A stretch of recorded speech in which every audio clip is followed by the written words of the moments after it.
नमस्कार. सरत्या वर्षात घडलेल्या घटना आणि घडामोडींच्या आठवणीतील बातम्यांवर दृष्टिक्षेप टाकणाऱ्या या विशेष कार्यक्रमात आपल्या सर्वांचं मनपूर्वक स्वागत.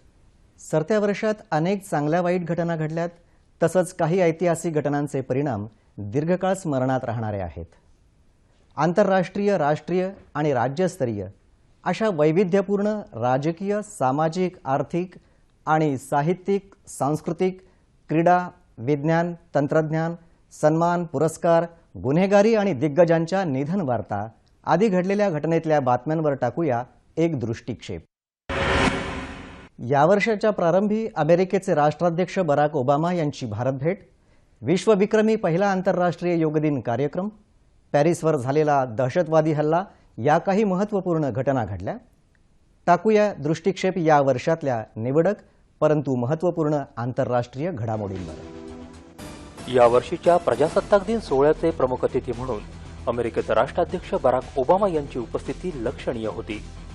भारताच्या सामरिक क्षमतेचं आणि सिद्धतेचं प्रदर्शन, विविध राज्यांच्या वैशिष्ट्यपूर्ण संस्कृतीचं वैविध्यपूर्ण दर्शन घडवणारे चित्ररथ डोळ्यांचे पारणे फेडणारेच होते. 3 दिवसांच्या भारत दौऱ्यावर आलेले ओबामा यांनी धार्मिक आणि सांस्कृतिक विविधता ही भारतासारख्या लोकशाही प्रधान राष्ट्राची खरी ओळख असल्याचं यावेळी आवर्जून सांगितलं.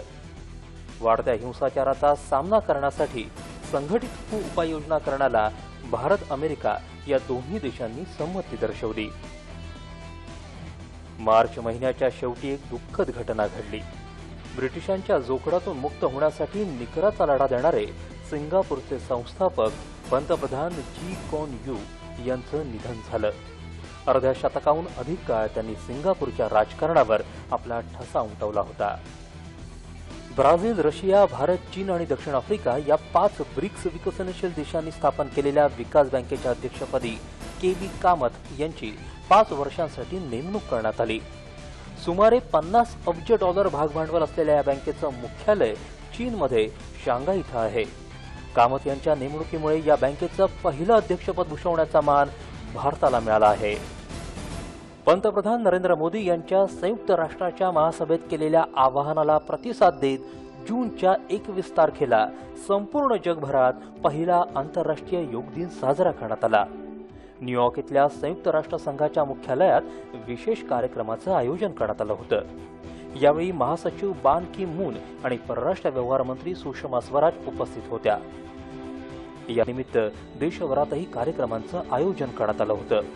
एकाच दिवशी हजारो व्यक्तींनी एकत्र येऊन योग साधना करणं आणि दिल्लीतल्या राजपथावर झालेल्या योगाभ्यासात एकूण 84 देशांच्या नागरिकांसह 35,000 लोकांचा विक्रमी सहभाग यामुळे भारताच्या आयुष मंत्रालयाचं नाव गिनीज बुकात कोरलं गेलं. मानवतेला काळीमा फासणाऱ्या काही घटनाही या सरत्या वर्षात घडल्या. 22 जून रोजी अफगाणिस्तानची राजधानी काबूल इथं संसदेवर दहशतवाद्यांचा आत्मघातकी हल्ला झाला. या हल्ल्यात 6 तालिबानी दहशतवादी ठार झाले. ऑगस्ट महिन्याच्या सुरुवातीला एक महत्त्वपूर्ण घटना घडली, ती म्हणजे भारत आणि बांगलादेश सीमेवर गेल्या 6 दशकांपासून निर्वासितांचं आयुष्य जगणाऱ्या 51,000 जणांना नागरिकत्वाची ओळख मिळाली. भारत आणि बांगलादेश या 2 देशांमधला सीमावाद संपुष्टात येऊन 1974 साली झालेल्या सीमा कराराची प्रत्यक्ष अंमलबजावणी होऊन भूभाग आणि नागरिकांच्या आदान प्रदानाचा मार्ग मोकळा झाला. 1 ऑगस्टला कुचबिहार जिल्ह्यातल्या मसालडांगासह इतर अनेक वसाहतींमध्ये आणि बांगलादेशातल्या 51 वसाहतींमध्ये मध्यरात्रीनंतर काही क्षणातच भारतीय नागरिकत्व मिळाल्याबद्दल तिरंगा फडकावून आनंदोत्सव साजरा करण्यात आला. भारताच्या शिरपेचात मानाचा तुरा खोवणारी एक घटना याच महिन्यात घडली, ती म्हणजे भारतीय वंशाचे सुंदर पिचाई यांची इंटरनेट क्षेत्रातल्या प्रसिद्ध गुगल कंपनीच्या कार्यकारी अधिकारी पदावर नियुक्ती झाली. तब्बल 11 वर्षांपासून अँड्रॉइड, क्रोम, ॲप्स या विभागात उत्कृष्ट काम केल्याबद्दल पिचाई यांच्याकडे गेल्याच वर्षी उत्पादन विभागाचं प्रमुख पद देण्यात आलं होतं. द्वीपसमूहांबरोबर भारताचे संबंध दृढ व्हावेत या उद्देशानं 21 ऑगस्टला जयपूर इथं भारत प्रशांत द्वीपसमूह सहकार्य मंच परिषद आयोजित करण्यात आली होती. या परिषदेत प्रशांत द्वीपसमूहातल्या 14 देशांचे राष्ट्रप्रमुख आणि मंत्री सहभागी झाले. ऑक्टोबर महिन्यात एक अप्रिय दुर्दैवी घटनेची नोंद झाली. रशियाहून इजिप्तला जाणारं रशियाचं प्रवासी विमान इजिप्तच्या सिनाई प्रांतात कोसळलं. या दुर्घटनेत विमानातले वैमानिक आणि इतर कर्मचाऱ्यांसह 220 प्रवाशांचा मृत्यू झाला. ऑक्टोबर महिन्यात फ्रान्सची राजधानी पॅरिसवर मोठा दहशतवादी हल्ला झाला. पॅरिस इथल्या नॅशनल स्टेडियमसह 6 ठिकाणी इसिसच्या दहशतवाद्यांनी केलेल्या स्फोटांमुळे आणि अंधाधुंद गोळीबारानं पॅरिस हादरून गेलं. या हल्ल्यात 150हून अधिक जणांचा मृत्यू झाला तर 200हून अधिक जण जखमी झाले. इसिस या आंतरराष्ट्रीय दहशतवादी संघटनेच्या विरोधात फ्रान्स आणि रशियानं लष्करी मोहीम सुरू करून सिरियातल्या इसिसच्या 35 तळांवर जोरदार हल्ले केले. या हवाई हल्ल्यात 33 दहशतवाद्यांना कंठस्नान घातलं गेलं. भारताच्या दृष्टीनं महत्वाची ऐतिहासिक घटना म्हणजे लंडनमधल्या किंग्स हेनरी मार्गावरील डॉक्टर बाबासाहेब आंबेडकरांचं काही काळ वास्तव्य असलेल्या वास्तूचं आंतरराष्ट्रीय स्मारक 14 नोव्हेंबर रोजी पंतप्रधान नरेंद्र मोदी यांनी लोकार्पण केलं. यापुढच्या काळात डॉक्टर बाबासाहेब आंबेडकरांचं जीवनचरित्र उलगडणारं भव्य आंतरराष्ट्रीय स्मारक म्हणून ही ऐतिहासिक वास्तू जतन केली जाणार आहे. हवामानात होत असलेला बदल ही सध्या वैश्विक समस्या बनली आहे. हवामान बदलाच्या आव्हानाचा सामना करण्यासाठी जागतिक हवामान वाचवा हा ऐतिहासिक करार 17 डिसेंबर रोजी फ्रान्सची राजधानी पॅरिस इथं झालेल्या जागतिक हवामान बदल परिषदेत करण्यात आला. 2020 या वर्षापासून विकसित देश दरवर्षी हवामान बदलासाठी $100 दशलक्ष इतका निधी देतील अशी तरतूद या करारात आहे. या शतकाच्या मध्यापर्यंत उत्सर्जन 40 ते 70% कमी व्हायला हवं असा सल्ला संशोधकांनी दिला आहे. या करारामुळे हवामान बदलाच्या समस्येवर उपाययोजना करण्यासाठी एकत्रितपणे प्रयत्न करण्यात येणार आहेत. श्रीलंकेत पहिल्यांदा सत्ताधारी राष्ट्रपतींना सार्वत्रिक निवडणुकीत पराभव पत्करावा लागला. तत्कालिक राष्ट्रपती महिंद्रा राजपक्षे यांच्या पक्षाचा पराभव करत मैत्रीपाला सिरिसेना श्रीलंकेचे 7वे राष्ट्रपती म्हणून विराजमान झाले. मैत्रीपाला यांनी राजपक्षे यांच्या सरकारमध्ये आरोग्य मंत्री म्हणून काम केलं होतं. जागतिक बाजारातील मंदी, शेअर बाजारात होणारे चढ उतार, सर्वसामान्यांच्या जिव्हाळ्याच्या कांदा आणि डाळीच्या वाढलेल्या किमती, रिझर्व्ह बँकेचं महत्त्वपूर्ण पतधोरण, फेडनं व्याजदरात केलेली कपात अशा काही महत्त्वाच्या आर्थिक घडामोडी सरत्या वर्षात घडल्या. तसंच युरोपियन अर्थव्यवस्थेवर परिणाम करणारी महत्त्वाची घटना म्हणजे ग्रीसची आर्थिक दिवाळखोरी. टाकूया एक दृष्टिक्षेप. सरत्या वर्षात पंतप्रधान नरेंद्र मोदी यांनी भारताच्या अर्थव्यवस्थेला गतिमान करण्यासाठी आणि मेक इन इंडियासाठी केलेल्या विशेष प्रयत्नांनी अनेक विदेशी कंपन्यांनी भारतात गुंतवणुकीसाठी इच्छा व्यक्त करत गुंतवणूक करार केले. त्यामुळे भारतीय अर्थव्यवस्थेला नवी ऊर्जितावस्था मिळून रोजगारांच्या संधीसह देशाचा आर्थिक विकास वाढण्यास निश्चितच मदत होईल. सर्वसामान्यांच्या दृष्टीनं जीवनावश्यक असलेल्या तूर डाळीच्या आणि कांद्याच्या चढत्या दरानं वाढलेल्या किमतीनं मात्र तोंडाची चव चांगलीच बिघडली. साठेबाजांनी केलेल्या कृत्रिम भाववाढीमुळे सर्वसामान्य मात्र नाहक भरडला गेला. अखेरच्या महिन्यात कांद्याच्या आयातीमुळे आणि नवीन कांद्याच्या उत्पादनामुळे कांद्याच्या किमती कमी होताच लसूण मात्र $200 प्रति किलो झाल्यानं ग्राहकांना अच्छे दिन शोधावे लागत आहेत. यंदाच्या वर्षातल्या आर्थिक उलाढालीकडे नजर टाकल्यास जागतिक मंदीचा परिणाम भारतातल्या शेअर बाजार आणि सोन्याच्या उलाढालीवर झाल्याचं लक्षात येतं. संबंध वर्षात शेअर बाजाराच्या संवेदनशील निर्देशांकात सातत्यानं चढ उतार झाल्याचं दिसतं. निर्देशांकानं फार मोठी उसळी मारल्याच्या घटना एकंदरीत कमी, पण घसरणीच्या घटना मात्र बऱ्याच वेळा पाहायला मिळाल्या. गेल्या वर्षी सोन्याच्या दरात जशी वाढ होत गेली तो कल यंदा राहिला नाही. याउलट यंदा सोन्याचे दर 30,000 घसरत गेले आणि 26 ते 27,000 स्थिर राहिले. सोन्याच्या आयातीमध्ये अब्जावधी रुपयांचं परकीय चलन गुंतून पडत असल्यामुळे ते रोखण्यासाठी केंद्र सरकारनं गोल्ड मॉनिटायझेशन आणि गोल्ड बॉन्डची योजना जाहीर केली. मात्र या योजनेला लोकांकडून फारसा प्रतिसाद मात्र अद्यापही मिळू शकला नाही. यंदा रिझर्व्ह बँकेनं रेपो दरामध्ये 0.5% वाढ करून गृहबांधणी, वाहन कर्ज आणि उद्योजकांना दिलासा देण्याचा प्रयत्न केला. पण या दरवाढीचा फायदा काही बँकांनी ग्राहकांना न दिल्यामुळे अशा बँकांना समज देण्याची वेळ रिझर्व्ह बँकेचे गव्हर्नर रघुराम राजन यांच्यावर आली. काही दिवसांपूर्वीच अमेरिकेच्या मध्यवर्ती बँकेनं म्हणजेच फेडनं व्याजदरात 0.5% वाढ करून अमेरिकी अर्थव्यवस्थेची स्थिती सुधारण्यावर शिक्कामोर्तब केलं. या निर्णयामुळे अमेरिकी गुंतवणूकदारांची अन्य देशातली गुंतवणूक कमी होऊन अमेरिकेत गुंतवणूक वाढेल असा जाणकारांचा अंदाज आहे। गेली 8 वर्ष अमेरिकेतले व्याजदर 0 ते 0.5%च राहिल्यामुळे गुंतवणूकदारांची पावलं अन्य देशांकडे वळली होती। याचा परिणाम जगभरातल्या शेअर बाजारांवर होण्याची शक्यता वर्तवण्यात येत आहे। भारतीय अर्थव्यवस्थेसाठी यंदाच्या आर्थिक वर्षात अत्यंत समाधानाची बाब म्हणजे आंतरराष्ट्रीय बाजारात घसरलेले कच्च्या तेलाचे दर या वर्षअखेरीला हे दर चक्क 2004च्या पातळीवर उतरल्यामुळे आपल्या परकीय चलनात खूप मोठी बचत झाली। आर्थिक विकास दर वाढला आणि वित्तीय तूटही सावरली। यंदा तेलाचे दर $125 प्रति बॅरलवरून चक्क $40 पर्यंत खाली उतरले आहेत। गेली काही वर्ष अमेरिकेनं तेल निर्यातीवर घातलेले निर्बंध काही दिवसांपूर्वीच उठवण्याचा निर्णय घेतल्यामुळे आंतरराष्ट्रीय तेल विक्रीत आता हा तगडा प्रतिस्पर्धी उतरला आहे।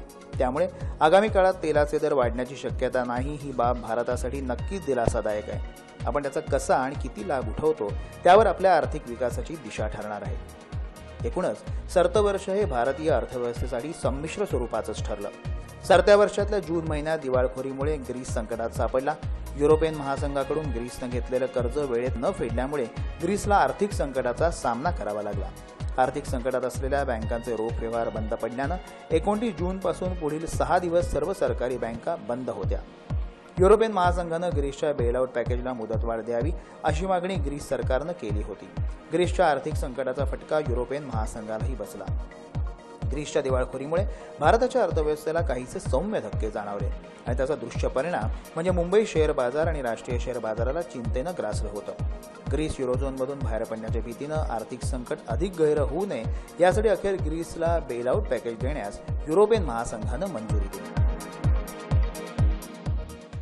सरत्या वर्षात नियोजन आयोगाऐवजी नवनीती आयोग तसंच जम्मू काश्मीर, दिल्ली आणि बिहार विधानसभा निवडणुकींचा रंगलेला फड यामुळे हे वर्ष फारच गाजलं। टाकूया एक दृष्टिक्षेप वर्षभरात घडलेल्या अशाच काही ठळक राजकीय घडामोडींवर।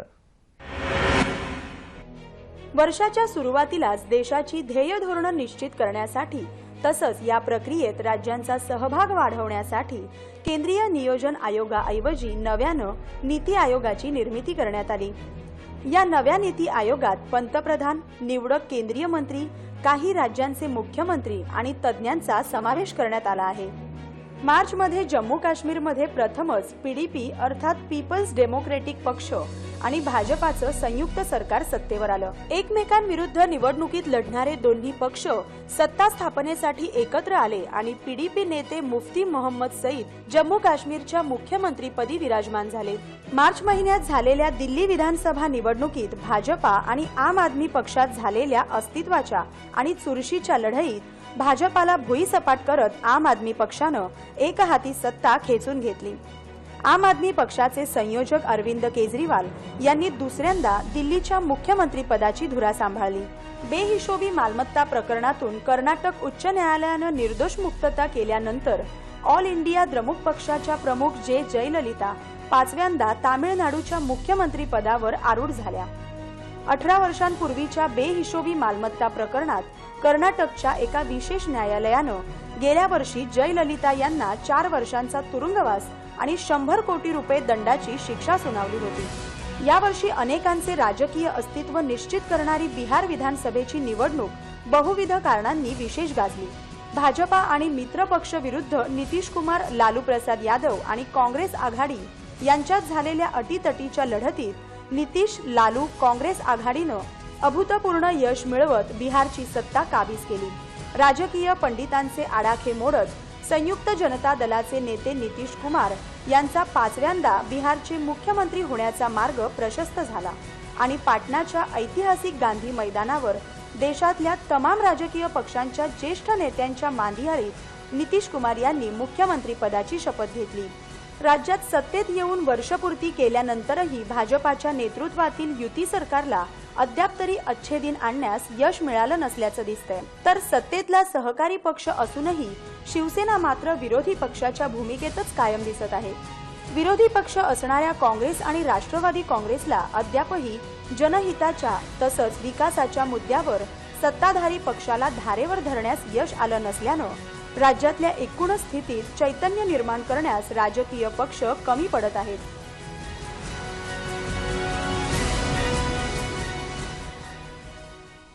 अग्नी, ब्राह्मोस यासारख्या अण्वस्त्रवाहू क्षेपणास्त्रांची तसंच जी-सॅट श्रेणीतल्या उपग्रहाचं प्रक्षेपण यशस्वी चाचणी या वर्षात भारतानं केली। त्याचप्रमाणे सरकारनं शेतकऱ्यांच्या सर्वांगीण विकासासाठी एक विशेष दूरदर्शन वाहिनी सुरू करून माहितीचं नवदालन खुलं केलं। अशाच काही यशस्वी कामगिरीवर एक दृष्टिक्षेप।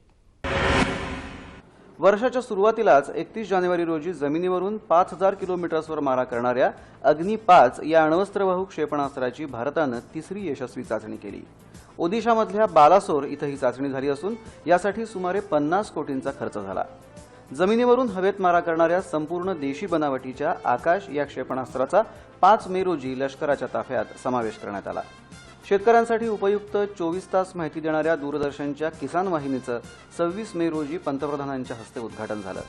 या वाहिनीवर सरकारच्या विविध कृषी योजनांबरोबरच उपग्रहाद्वारे प्रक्षेपित हवामानाची माहिती तसंच नवीन तंत्रज्ञानाची माहिती देणारे कार्यक्रम प्रसारित होतात। भारताचा ध्रुवीय उपग्रह प्रक्षेपक PSLV-C-28नं 10 जुलै रोजी 5 ब्रिटिश उपग्रह सूर्याच्या परिभ्रमण कक्षेत यशस्वीरित्या स्थापित केले। श्रीहरिकोटातल्या सतीश धवन अंतराळ केंद्रातून हे उपग्रह प्रस्थापित करण्यात आले असून इस्रोची या प्रकारची ही तिसरी मोहीम आहे। इस्रोच्या अत्यंत महत्वाकांक्षी क्रायोजेनिक इंजिन तंत्रज्ञान मोहिमेतल्या जी-सॅट-D6 या उपग्रहाचं आंध्र प्रदेशातल्या श्रीहरिकोटा इथून 27 ऑगस्टला यशस्वी प्रक्षेपण झालं। या उपग्रहामुळे थेट संपर्क, माहिती मिळवणं तसंच दुर्गम भागात आपत्ती व्यवस्थापनासह संपर्क सेवा पोहोचवणं शक्य होणार आहे। ॲस्ट्रोसॅट या खगोलीय बदल टिपणाऱ्या भारताच्या अंतराळातल्या पहिल्या खगोल उपग्रहाचं 28 सप्टेंबरला इस्रोच्या श्रीहरिकोटा इथून यशस्वी प्रक्षेपण झालं।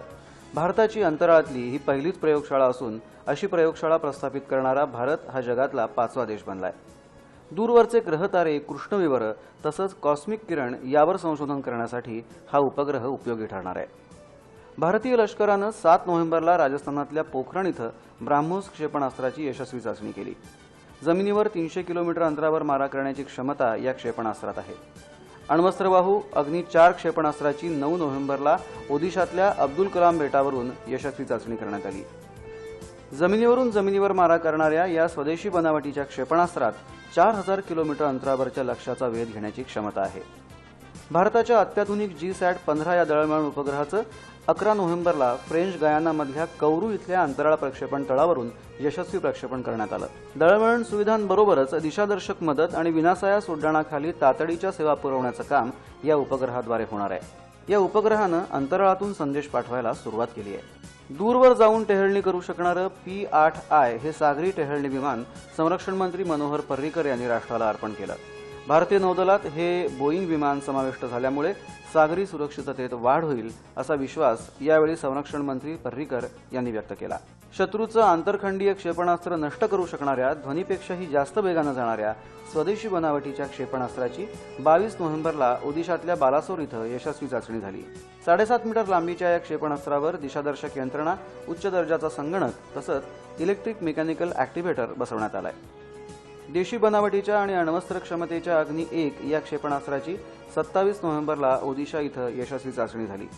2.5 किलोमीटर प्रति सेकंद वेगानं 700 किलोमीटर लांबवरच्या लक्ष्याचा भेद करू शकणारं अग्नी मालिकेतलं हे पहिलंच क्षेपणास्त्र आहे।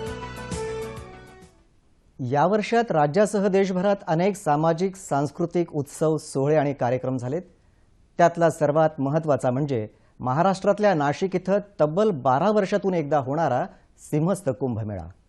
यासाठी देशभरातून लाखो भाविक, साधू, महंत नाशिकमध्ये आले होते। एक दृष्टिक्षेप सिंहस्थ कुंभमेळ्यातील विविध कार्यक्रमांवर। तब्बल 12 वर्षांनंतर येणाऱ्या सिंहस्थ कुंभमेळ्याला 14 जुलैपासून नाशिक आणि त्र्यंबकेश्वरमध्ये सुरुवात झाली। केंद्रीय गृहमंत्री राजनाथ सिंह यांच्या हस्ते कुशावर्त तीर्थक्षेत्रावर तर नाशिकमध्ये रामकुंडावर मुख्यमंत्री देवेंद्र फडणवीस यांच्या हस्ते ध्वजारोहण झालं आणि या पर्वाची ऐतिहासिक सांस्कृतिक सुरुवात झाली। या सोहळ्यासाठी आणि पवित्र स्नानासाठी हजारोंच्या संख्येनं साधू, महंत आणि नागरिकांनी कुशावर्त आणि रामकुंड तीर्थक्षेत्रावर गर्दी केली होती। सिंहस्थ कुंभपर्व काळात तिथला परिसर धूपदीपांच्या दरवळीत वेदमंत्रांच्या पठणात निनादून गेला होता। 25 फूट उंचीचा अखंड तेवणारा तेलाचा दिवा हे इथलं मुख्य आकर्षण होतं। याची गिनीज बुक ऑफ वर्ल्ड रेकॉर्डमध्ये नोंद झाली आहे। नाशिक आणि त्र्यंबकेश्वर कुंभमेळ्याच्या शाही स्नानाची पहिली पर्वणी 29 ऑगस्टला झाली. यासाठी नाशिकला 7 घाटांवर तर त्र्यंबकेश्वरला 8 घाटांवर शाही स्नानाची सोय करण्यात आली होती. सिंहस्थ कुंभमेळ्याच्या दुसऱ्या पर्वणीनिमित्त 13 सप्टेंबरला नाशिक आणि त्र्यंबकेश्वर इथं लाखो भाविकांच्या साक्षीनं शाही स्नान झालं. नाशिकमध्ये शाही स्नानाची तिसरी पर्वणी 18 सप्टेंबरला संपन्न झाली. त्यावेळी निर्मोही, दिगंबर आणि निर्वाणी या वैष्णव आखाड्यांच्या साधू आणि महंतांनी रामकुंडावर शाही स्नान केलं. त्यासाठी गंगापूर धरणातून 80 दशलक्ष घनफूट पाणी सोडण्यात आलं होतं. त्र्यंबकेश्वर इथं शाही स्नानाची अखेरची पर्वणी 25 सप्टेंबरला झाली.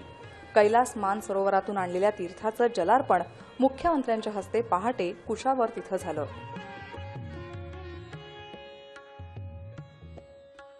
या सरत्या वर्षात अनेक मान, सन्मान आणि पुरस्कारानं कित्येकांना मोठं पण बहाल केलं, तर काहींनी पुरस्कारांचं महत्त्व वाढवलं. प्रतिष्ठेचा सर्वोच्च नागरी सन्मान भारतरत्न, महाराष्ट्रभूषण, ज्ञानपीठ पुरस्कार यासह यावर्षीचा नोबेल पुरस्कार तसंच भारतीय चित्रपटसृष्टीचा मानाचा सन्मान दादासाहेब फाळके पुरस्कार यावर टाकूया एक दृष्टिक्षेप. यावर्षी माजी पंतप्रधान अटल बिहारी वाजपेयी आणि थोर शिक्षणतज्ञ, समाजसुधारक आणि स्वातंत्र्य सेनानी पंडित मदन मोहन मालवीय यांना मरणोत्तर सर्वोच्च नागरी सन्मान भारतरत्न बहाल करण्यात आला. माजी पंतप्रधान अटल बिहारी वाजपेयी यांना 27 मार्चला तर स्वातंत्र्य सेनानी पंडित मदन मोहन मालवीय यांना मरणोत्तर भारतरत्न पुरस्कार 30 मार्चला प्रदान करण्यात आला. पुरस्कार त्यांच्या कुटुंबियांनी स्वीकारला.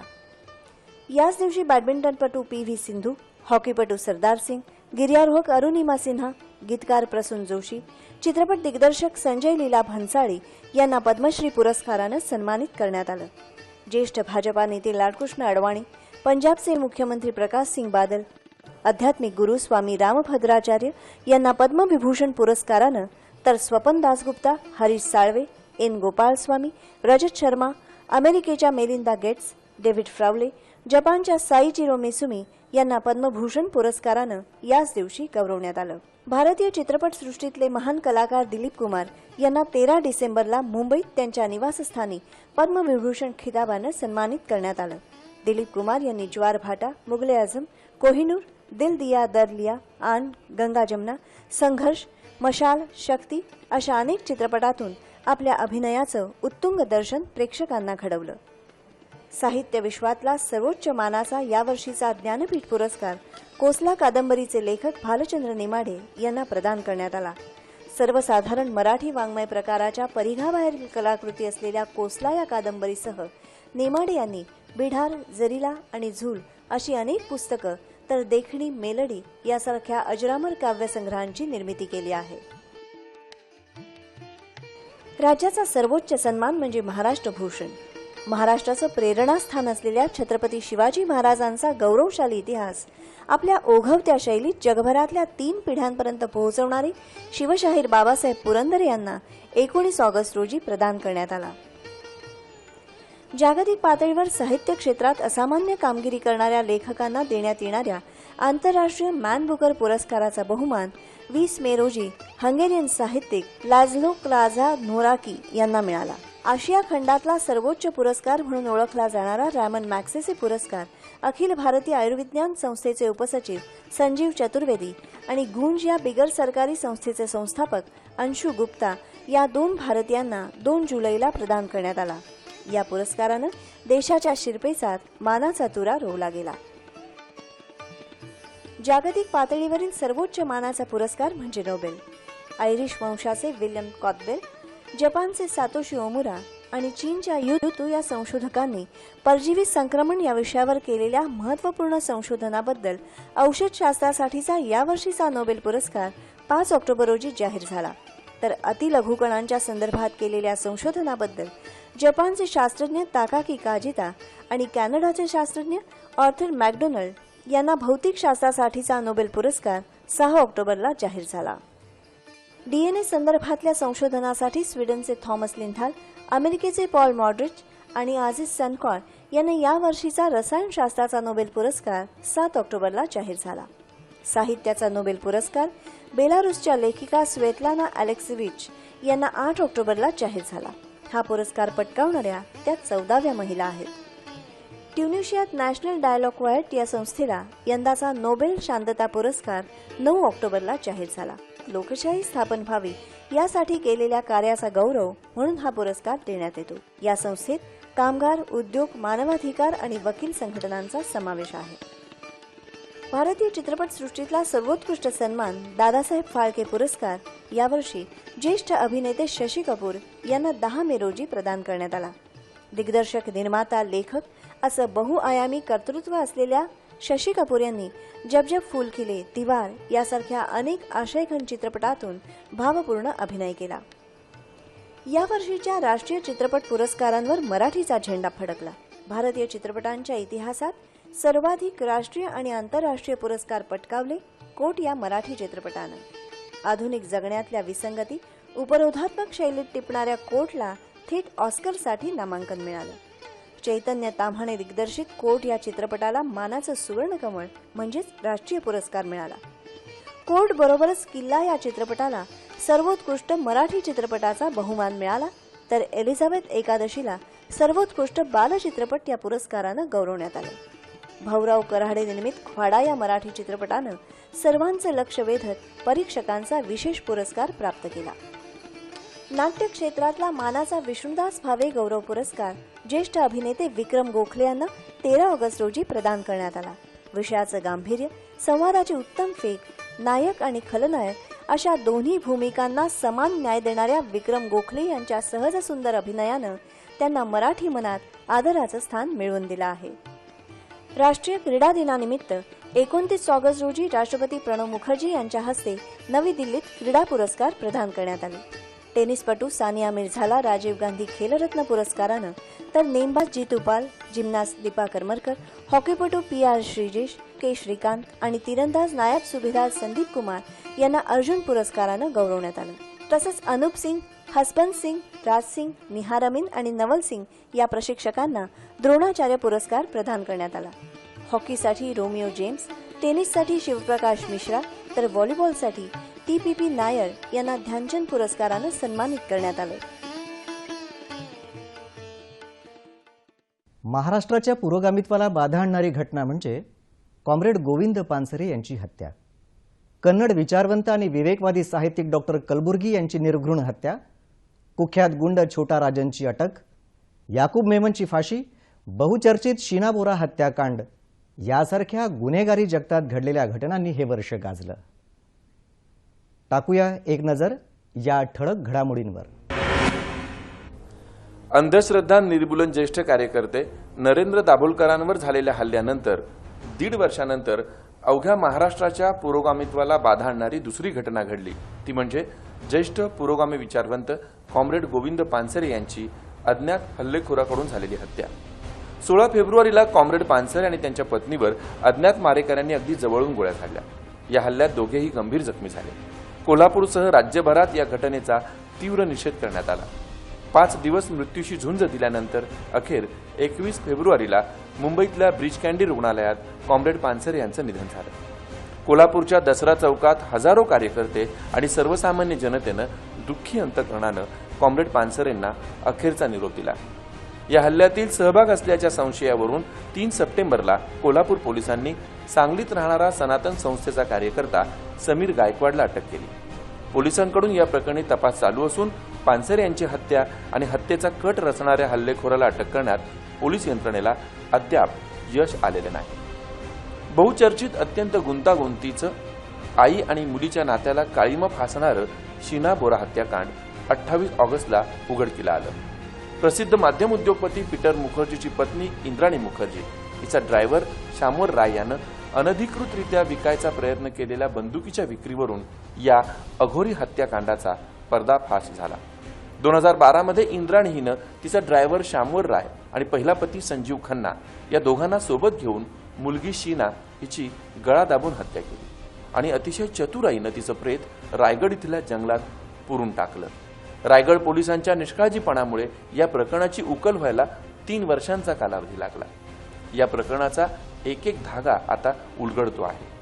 इंद्राणी मुखर्जी, तिचा पहिला पती संजीव खन्ना, दुसरा पती पीटर मुखर्जी आणि ड्रायव्हर शामोर राय यांना या हत्येप्रकरणी अटक झाली असून त्यांच्या कबुली जबाबाचं सत्र अजूनही संपलेलं नाही। या प्रकरणाच्या तपासात अधिक पारदर्शकता यावी यासाठीचा पुढला तपास सीबीआयकडे सोपवण्यात आला असून सध्या प्रकरण तपास आणि चौकशीच्या फेऱ्यातच अडकलंय। 1993च्या मुंबई बॉम्बस्फोटातला एक मुख्य दोषी याकूब मेमनला तब्बल 22 वर्षांनंतर 30 जुलैला कडेकोट बंदोबस्तात नागपुरातल्या मध्यवर्ती कारागृहात फाशी देण्यात आली। यापूर्वी याकूब मेमननं सर्वोच्च न्यायालयात दाखल केलेल्या पुनर्विचार याचिकेवर अखेरच्या क्षणापर्यंत नाटकीय घडामोडी घडल्या। भारतीय न्याय व्यवस्थेच्या इतिहासात प्रथमच मध्यरात्री न्यायालयात याचिकेवर सुनावणी होऊन अखेर फाशीच्या शिक्षेवर शिक्कामोर्तब करण्यात आलं। राज्य शासनानं तितक्याच तडकाफडकी सर्वोच्च न्यायालयाच्या अंतिम सुनावणीनंतर लगेचच 30 जुलैच्या पहाटे याकूब मेमनला फासावर लटकवलं। बॉम्बस्फोट मालिकेत मृत्युमुखी पडलेल्या कुटुंबियांना त्यामुळे दिलासा मिळाला।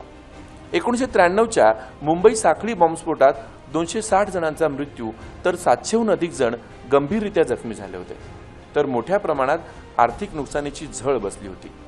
ज्येष्ठ कन्नड विचारवंत, विवेकवादी साहित्यिक आणि हम्पी विद्यापीठाचे माजी कुलगुरू डॉक्टर M.M. कलबुर्गी यांची 30 ऑगस्ट रोजी सकाळी कर्नाटकातल्या धारवाड इथल्या त्यांच्या निवासस्थानी अज्ञात हल्लेखोरांनी गोळ्या झाडून हत्या केली। हिंदू धर्मातल्या कथित टीकेमुळे डॉक्टर कलबुर्गी यांना लक्ष्य करण्यात आलं असल्याचा संशय असून त्या दिशेनं तपास आहे। मात्र हल्ल्याचा मुख्य सूत्रधार आणि हल्लेखोरांना जेरबंद करण्यास अजून तरी पोलिसांना यश आलेलं नाही। डॉक्टर कलबुर्गी यांच्या हत्येनं संपूर्ण देशभरात साहित्य आणि विद्वत जनात संतापाची लाट उसळली आणि सरकारच्या निषेधार्थ पुरस्कार वापसीचं अभियान सर्व स्तरातून सुरू झालं। स्मगलिंग, खून, खंडणी, अपहरण अशा 70 गुन्ह्यांमध्ये मोस्ट वॉन्टेड असलेला, अनेक वर्षांपासून फरारी असलेला कुख्यात गुंड राजेंद्र सदाशिव निकाळजे उर्फ छोटा राजन अखेर पोलिसांच्या तावडीत सापडला। 26 ऑक्टोबरला इंडोनेशियातल्या बाली इथं त्याला अटक करण्यात आली। त्यानंतर 6 नोव्हेंबर रोजी छोटा राजन याला कडेकोट सुरक्षा व्यवस्थेत भारतात आणण्यात आलं। सध्या सीबीआयच्या ताब्यात असलेल्या राजनशी संबंधित प्रकरणांबाबत वरिष्ठ पोलीस अधिकारी आणि सीबीआय अधिकारी शहानिशा करत आहेत। छोटा राजनच्या चौकशीमुळे त्यानं केलेल्या गुन्ह्यांच्या कबुली जबाबाव्यतिरिक्त दाऊदशी संबंधित अनेक महत्त्वाच्या प्रकरणांचा उलगडा होणार आहे। बेदरकारपणे गाडी चालवून एकाच्या मृत्यूला कारणीभूत ठरल्याप्रकरणी सत्र न्यायालयानं दोषी ठरवलेल्या अभिनेता सलमान खानची 10 डिसेंबरला मुंबई उच्च न्यायालयानं सर्व आरोपातून निर्दोष मुक्तता केली। सत्र न्यायालयानं सलमानला ठोठावलेली 5 वर्षांची शिक्षाही उच्च न्यायालयानं रद्द केली। 28 सप्टेंबर 2002 रोजी झालेल्या या अपघातात 1 जण ठार तर 4 जण जखमी झाले होते। सरत्या वर्षात क्रीडा विश्वातही काही महत्त्वपूर्ण घडामोडी झाल्यात।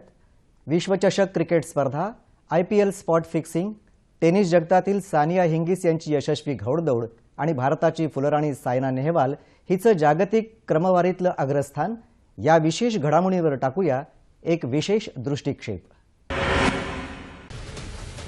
वर्षाच्या सुरुवातीला फेब्रुवारीत केरळमध्ये झालेल्या राष्ट्रीय क्रीडा स्पर्धेतल्या नेमबाजीत राज्याच्या महिला संघानं सुवर्ण पदकाची कमाई केली। भारोत्तोलन स्पर्धेत 69 किलोग्रॅम वजनी गटात मणिपूरच्या गीता देवीनं सुवर्ण पदक पटकावलं, तर 25 मीटर स्टँडर्ड शूटिंगमध्ये पुरुष गटात गुरप्रीत सिंगनेही सुवर्ण पदकावर नाव कोरलं। क्रिकेट विश्वातला मानबिंदू म्हणजेच विश्वचषक क्रिकेट स्पर्धा ऑस्ट्रेलियातल्या मेलबर्न इथं आणि न्यूझीलंडमधल्या ख्राइस्ट चर्च इथं 12 फेब्रुवारीला या विश्वचषक क्रिकेट स्पर्धेला शानदार सोहळ्यानं सुरुवात झाली। न्यूझीलंड विरुद्ध श्रीलंकेदरम्यान झालेल्या पहिल्या सलामीच्या सामन्यानं या स्पर्धेचा श्रीगणेश झाला। या सामन्यात न्यूझीलंडनं सरस कामगिरी करत विजयश्री खेचून घेतली, तर ऑस्ट्रेलिया आणि इंग्लंड दरम्यानच्या दुसऱ्या सलामीच्या सामन्यात ऑस्ट्रेलियानं शानदार विजयी घोडदौड केली। विश्वचषक स्पर्धेचा अंतिम सामना यजमानपद भूषवणाऱ्या न्यूझीलंड आणि ऑस्ट्रेलिया यांच्यात मेलबर्न इथं 29 मार्चला रंगला। शानदार खेळी करून ऑस्ट्रेलियानं न्यूझीलंडला नमवून विश्वचषकावर आपलं नाव कोरलं। याच महिन्यात झालेल्या स्विस खुल्या बॅडमिंटन स्पर्धेत भारताच्या के श्रीकांतनं विजेतेपद पटकावलं। त्यानं डेन्मार्कच्या विक्टर एक्सनसला पराभूत करत स्पर्धेचं अजिंक्यपद प्राप्त केलं।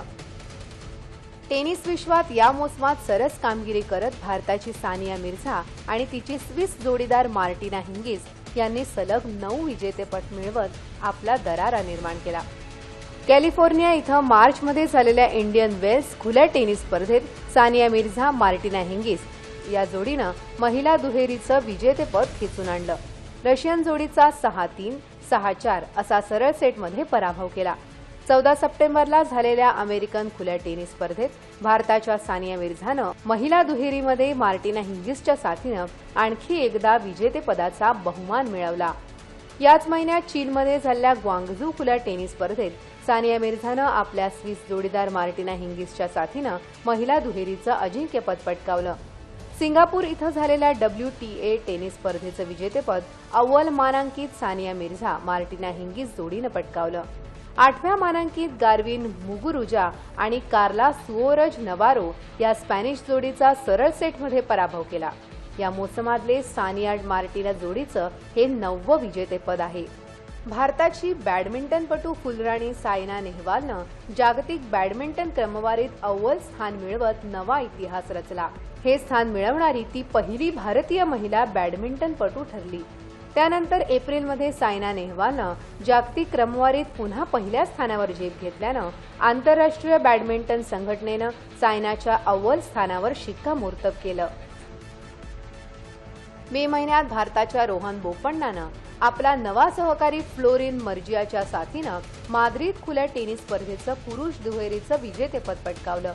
अतिशय रोमांचक झालेल्या या सामन्यात नीना जिमोनजिक आणि मार्टिन मॅटकोवस्कीला पराभूत केलं. जागतिक गोल्फ स्पर्धेत सलग 2 आठवड्यात 2 विश्वविजेतेपद जिंकणारा भारताचा अवघ्या 10 वर्षांचा गोल्फपटू शुभम जगलान यानं भारताची मान अभिमानानं उंचावली. लास वेगास इथं 24 जुलैला झालेल्या किशोरवयीन गटात त्यानं सर्वोच्च कामगिरी करत विजेतेपद पटकावलं.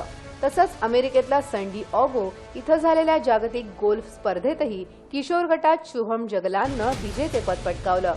हरियाणाच्या ग्रामीण भागातून आलेल्या शुभमनं मिळवलेलं यश देशासाठी निश्चितच अभिमानास्पद आहे. याच महिन्यात झटपट क्रिकेटसाठी एक धक्कादायक निकाल आला, तो म्हणजे IPL स्पॉट फिक्सिंग प्रकरण. मैयप्पन आणि राजस्थान रॉयल्स संघाचा मालक राज कुंद्रा यांनी सट्टेबाजीत सामील होऊन खेळाचे सर्व नियम मोडले असा निकाल सर्वोच्च न्यायालयानं नियुक्त केलेल्या न्यायमूर्ती लोढा समितीनं दिला. चेन्नई सुपर किंग्स आणि राजस्थान रॉयल्स संघावर 2 वर्षांसाठी IPLमध्ये सहभागी होण्यासाठी बंदी घातली. सप्टेंबर महिन्यात अमेरिकन खुल्या टेनिस स्पर्धेच्या मिश्र दुहेरीचं अजिंक्यपद भारताचा लिएंडर पेस आणि स्वित्झर्लंडची मार्टिना हिंगिस या जोडीनं पटकावलं. याच महिन्यात अमेरिकेत झालेल्या जागतिक अजिंक्यपद कुस्ती स्पर्धेत भारताच्या नरसिंग यादवनं 74 किलो गटात कांस्य पदकाची कमाई केली. या विजयांमुळे नरसिंग यादव रिओ ऑलिम्पिक स्पर्धेसाठी पात्र ठरलेला पहिला भारतीय कुस्तीगीर ठरला आहे. शिस्तप्रिय प्रशासक म्हणून ओळखल्या जाणाऱ्या अॅडव्होकेट शशांक मनोहर यांची ऑक्टोबर महिन्यात भारतीय क्रिकेट नियामक मंडळाच्या अध्यक्षपदी बिनविरोध निवड झाली. 4 ऑक्टोबर रोजी त्यांनी पदभार स्वीकारला. भारताचा जलदगती गोलंदाज झहीर खान यानं 14 ऑक्टोबर रोजी आंतरराष्ट्रीय क्रिकेटमधून निवृत्ती जाहीर केली. झहीर खाननं आपल्या कारकिर्दीत 92 कसोटी सामन्यात 311 गडी बाद केले, तर 201 दिवसीय क्रिकेट सामन्यात 282 गडी बाद केले. 17 T20 सामन्यात त्यानं 17 गडी बाद केले. 2011च्या विश्वचषक क्रिकेट स्पर्धेत झहीरनं भारताच्या विजयात महत्त्वाचं योगदान दिलं होतं. Macau open grand prix badminton स्पर्धेत भारताच्या PV सिंधूनं 29 नोव्हेंबरला झालेल्या स्पर्धेत जपानच्या मिनात्सू मितानेचा पराभव करत महिला एकेरीचं सलग 3ऱ्यांदा विजेतेपद पटकावलं. मलेशियात क्वालालंपूर इथं 22 नोव्हेंबरला झालेल्या आशिया चषक ज्युनियर हॉकी स्पर्धेत भारतानं पाकिस्तानवर विजय मिळवला. जागतिक हॉकी लीग अंतिम स्पर्धेत 3 डिसेंबरला भारतानं ब्रिटनवर मात करून उपांत्य फेरीत धडक मारली. तब्बल 35 वर्षांनंतर ब्रिटनला नमवण्यात भारताला यश आलं आहे. सरत्या वर्षात देशभरात विविध ठिकाणी नैसर्गिक आपत्तींचं संकट कोसळलं. तुफानी पावसामुळे पुरानं घातलेलं थैमान, उष्माघातामुळे हैराण झालेलं जनजीवन, नेपाळसह उत्तर भारताला भूकंपानं घातलेला विळखा, या आपदेनं हे वर्ष होरपळून गेलं. या काही घटनांवर टाकूया एक दृष्टिक्षेप. जम्मू काश्मीरच्या खोऱ्यात 29 मार्चला झालेल्या तुफान पावसामुळे तिथलं जनजीवन विस्कळीत झालं. अनेक दिवस सुरू असलेल्या या परिस्थितीमुळे अनेक घरांची पडझड झाली. याच महिन्यात बिहारमध्ये वीज कोसळून 15 जणांचा मृत्यू झाला. मे महिन्यात तेलंगण आणि आंध्र प्रदेशासह देशभरात उष्णतेच्या लाटेमुळे 1200 जणांना आपले प्राण गमवावे लागले. तसंच ऑगस्ट महिन्यात चीनमध्ये झालेल्या साउंडलर चक्रीवादळामुळे 6 जणांचा मृत्यू झाला. काही भागात भूस्खलन झाल्यानं मोठमोठी झाडं भुईसपाट झाली. दार्जिलिंगमध्ये 1 जुलैला मुसळधार पावसामुळे झालेल्या भूस्खलनात सुमारे 38 जणांचा मृत्यू झाला. दार्जिलिंग जिल्ह्यात 25 ठिकाणी भूस्खलन झालं. एप्रिल महिन्यातली 25 तारखेची सकाळ नेपाळसाठी दुःखद ठरली. 6.6 रिश्टर स्केल तीव्रतेच्या शक्तिशाली भूकंपानं नेपाळ हादरलं. काठमांडू जवळच्या लायचुंगपासून 35 किलोमीटर पूर्वेला या भूकंपाचा केंद्रबिंदू होता. या प्रलयंकारी भूकंपात सुमारे 6,000हून अधिक जण मृत्युमुखी पडले तर 11,000 पेक्षा जास्त जण जखमी झाले. या शक्तिशाली भूकंपात जागतिक ठेवा असणारा नेपाळचा ऐतिहासिक दरहारा टॉवर भुईसपाट झाला. नेपाळला या दुर्दैवी धरणीकंपातून सावरण्यासाठी जगभरातून मदतीचा ओघ सुरू झाला होता.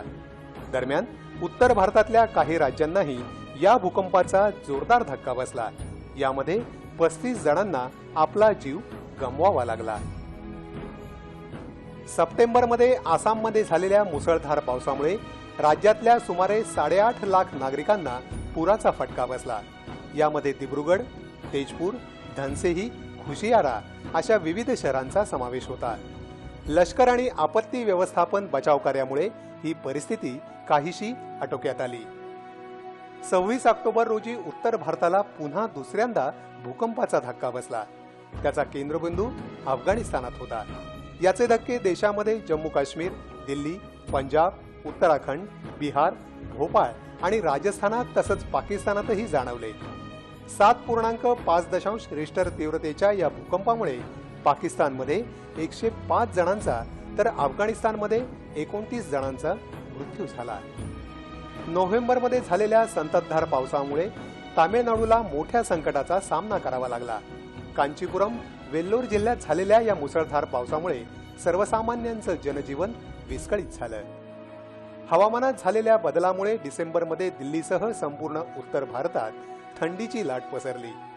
हिमाचल प्रदेशातल्या धरमशाला, केलॉंग, मनाली, सिमला या उंचावरच्या ठिकाणी हिमवृष्टी झाल्यानं तापमानात घट झाली. या काळात केलॉंगमध्ये किमान तापमान 2.6 अंश सेल्सिअस इतकं नोंदवलं गेलं.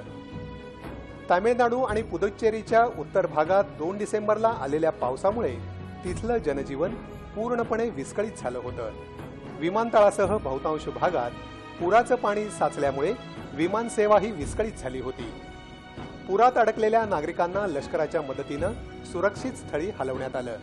या पुराचा फटका कांचीपुरम आणि तिखबल्लूर या जिल्ह्यांनाही बसला असून या अतिवृष्टीनं गेल्या शतकातला विक्रम मोडला. अतिवृष्टीमुळे तिथली शाळा आणि महाविद्यालय बंद होती तर जनजीवनही विस्कळीत झालं होतं. यावर्षी राज्याच्या अनेक भागांना दुष्काळाचा मोठा फटका बसला तसंच अवकाळी पावसानंही झोडपून काढलं. गारपिटीनंही शेतातली उरलीसुरली पिकंही हातची गेली. यात शेती व्यवसायाची मोठ्या प्रमाणात कंबरमोड झाली.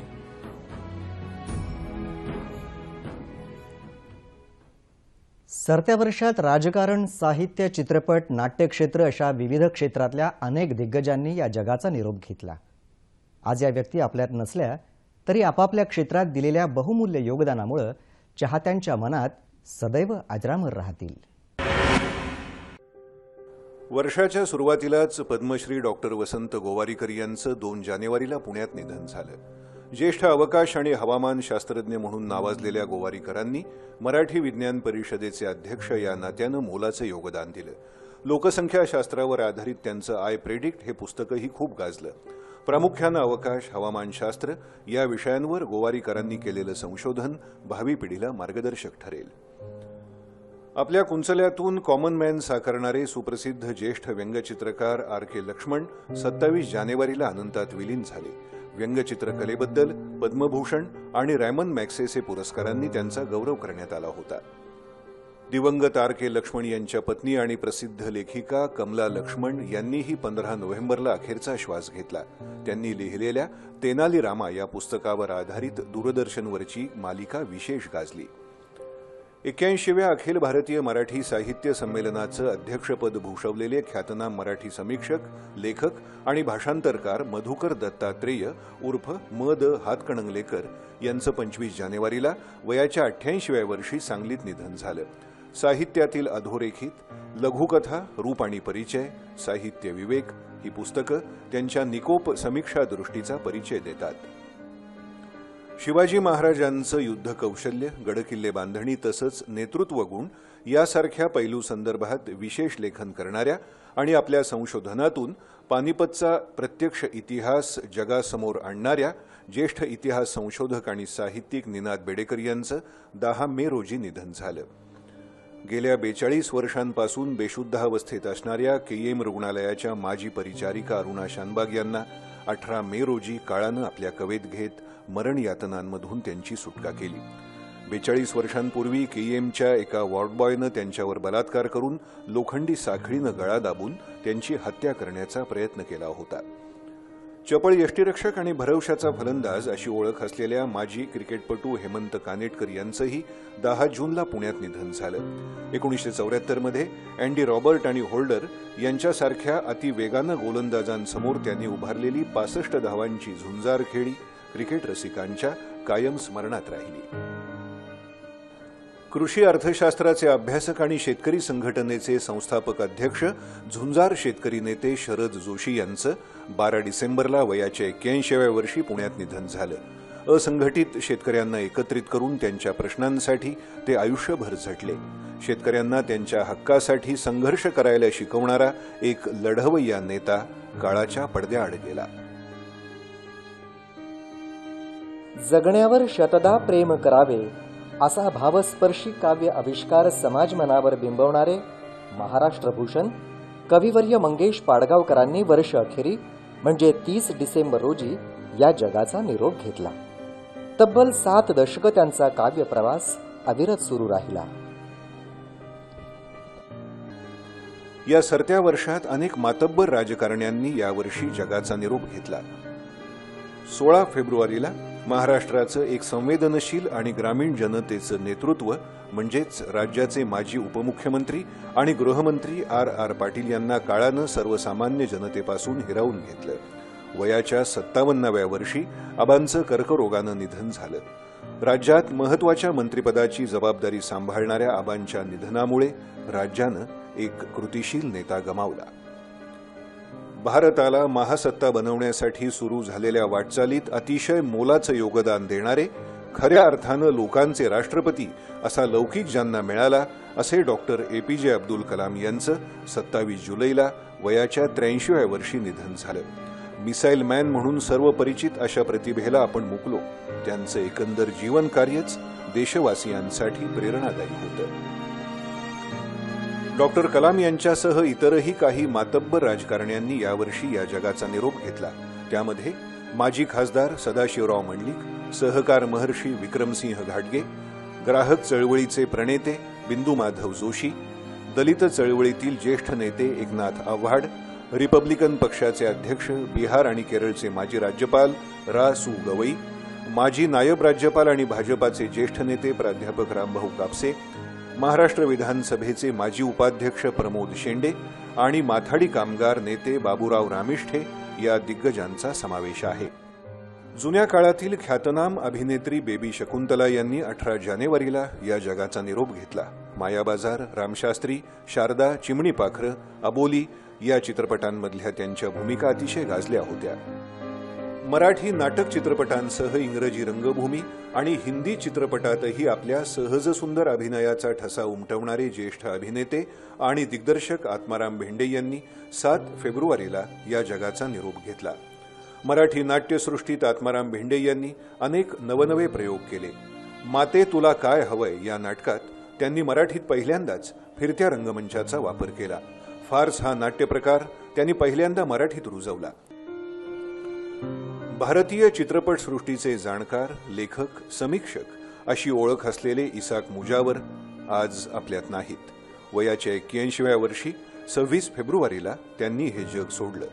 1955 पासून सिनेसृष्टीविषयक लेखन करणाऱ्या मुजावर यांची रसरंग या सिनेविषयक मासिकातली कारकीर्द लक्षणीय होती. जुन्या आणि विस्मृतीत गेलेल्या कलावंतांच्या कारकिर्दीवर प्रकाश टाकणारं फ्लॅशबॅक हे मुजावर यांचं पुस्तक विशेष गाजलं. मराठी आणि हिंदी चित्रपटसृष्टीत आपल्या पार्श्वगायनानं वेगळा ठसा उमटवणाऱ्या ज्येष्ठ गायिका कृष्णा कल्ले यांनीही वयाच्या 74व्या वर्षी 15 मार्च रोजी या जगाचा निरोप घेतला. कल्ले यांनी 200 हिंदी आणि 100हून अधिक मराठी चित्रपटांसाठी पार्श्वगायन केलं. गोड गोजिरी लाज लाजरी, ताई तू होणार नवरी, उठ शंकरा सोड समाधी, पुनवेचा चंद्रमा आला घरी ही कृष्णा कल्ले यांची अवीट गोडीची गाणी प्रेक्षकांच्या कायम स्मरणात राहतील. पद्मश्री आणि संगीत नाटक अकादमीसह अनेक पुरस्कारांनी सन्मानित ज्येष्ठ शास्त्रीय गायिका वसुंधरा कोमकली यांचं 29 मार्च रोजी मध्य प्रदेशातल्या देवास इथं निधन झालं. आपल्या गानकलेनं कोमकली यांनी अनेक मैफिली संस्मरणीय केल्या होत्या. प्रसिद्ध लेखक आणि पटकथाकार ग. रा. कामत यांनी 6 ऑगस्ट रोजी या जगाचा निरोप घेतला. पेडगावचे शहाणे, लाखाची गोष्ट, शापित तसंच हिंदीमध्ये कच्चे धागे, मेरा साया, मंचली या गाजलेल्या चित्रपटांसाठी त्यांनी कथालेखन केलं होतं. आशयघन नाटक असं वैशिष्ट्य असलेले सामाजिक, कौटुंबिक, रहस्यप्रधान, थरारक आणि विनोदी अशा सर्व प्रकारच्या नाटकांचं लेखन करणारे नाटककार, एकांकिकाकार आणि लेखक प्रभाकर लक्ष्मण मयेकर यांचं 18 ऑगस्टला कर्करोगानं निधन झालं. त्यांच्या रमलेमी, दीपस्तंभ, आसू आणि हासू, गोडी गुलाबी अशा अनेक नाटकांचे महोत्सवी प्रयोग झाले.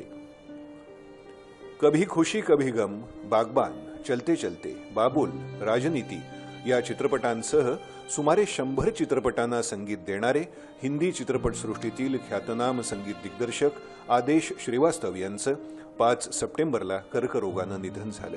श्रीवास्तव यांची मोरा पिया, गुस्ताखिया, सोना सोना, शावा शावा ही गाणी विशेष गाजली. गीतकार, संगीतकार आणि भावगीत गायिका असा लक्षवेधी प्रवास करणाऱ्या सुप्रसिद्ध गायिका वीणा चिटको यांचं 19 सप्टेंबरला वृद्धापकाळानं निधन झालं. वाटे भल्या पहाटे, सखी सांज उगवली, वायू संगे येई श्रावणा, पूर्वेच्या देवा अशी अनेक सुमधुर गाणी वीणा चिटको यांनी स्वरबद्ध केली होती. जय जय महाराष्ट्र माझा हे गीत आणि महाराष्ट्राची लोकधारा या कार्यक्रमातून शाहिरी परंपरा जपणाऱ्या पद्मश्री शाहीर साबळे यांनीही 20 मार्चला या जगाचा निरोप घेतला. स्वातंत्र्य चळवळ आणि संयुक्त महाराष्ट्र चळवळीत तसंच गोवा मुक्ती आंदोलनात त्यांनी जनजागृतीसाठी शाहीर म्हणून मोलाचं योगदान दिलं. गीत गाता चल, अखियों के झरोखों से यासारख्या चित्रपटांना स्वरसात चढवणाऱ्या ज्येष्ठ संगीत दिग्दर्शक पद्मश्री रवींद्र जैन यांनी 9 ऑगस्टला या जगाचा निरोप घेतला. जैन यांना फिल्मफेअर आणि इतर अनेक पुरस्कारांनी सन्मानित करण्यात आलं होतं. विविधरंगी भूमिका अजरामर करणारे ज्येष्ठ चरित्र अभिनेते सईद जाफरी यांनीही 16 नोव्हेंबरला हे जग सोडलं. सत्यजित रे, जेम्स आयव्हरी यांच्यासारख्या नामवंत चित्रपट दिग्दर्शकांसोबत काम करणाऱ्या जाफरी यांनी शतरंज के खिलाडी, चष्मे बद्दूर, राम तेरी गंगा मैली, हिना, दिल, मासूम या चित्रपटात केलेल्या भूमिका विशेष गाजल्या. आपल्या सदाबहार अभिनयानं 60-70च्या दशकात प्रेक्षकांवर गारुड करणाऱ्या ख्यातनाम अभिनेत्री साधना यांचं 25 डिसेंबरला निधन झालं. लव्ह इन शिमला या चित्रपटानं त्यांनी नायिका म्हणून चित्रपटसृष्टीत पदार्पण केलं. हम दोनो, असली नकली, मेरे महबूब, मेरा साया, वो कौन थी हे त्यांचे काही गाजलेले चित्रपट. पाकिस्तानच्या वाढत्या कुरापती, जम्मू काश्मीर इथं वारंवार केलं जाणारं युद्धविराम कराराचं उल्लंघन, घुसखोरी, दहशतवाद्यांनी केलेला आत्मघातकी हल्ला या सर्वांना चोख प्रत्युत्तर देत यावर्षी भारत-पाक सीमेवर कर्नल M.N. रॉय, सूरज मोहिते आणि कर्नल संतोष महाडिक या जवानांना आपल्या प्राणांची आहुती द्यावी लागली. हुतात्मा झालेल्या वीरपुत्रांना विनम्र आदरांजली.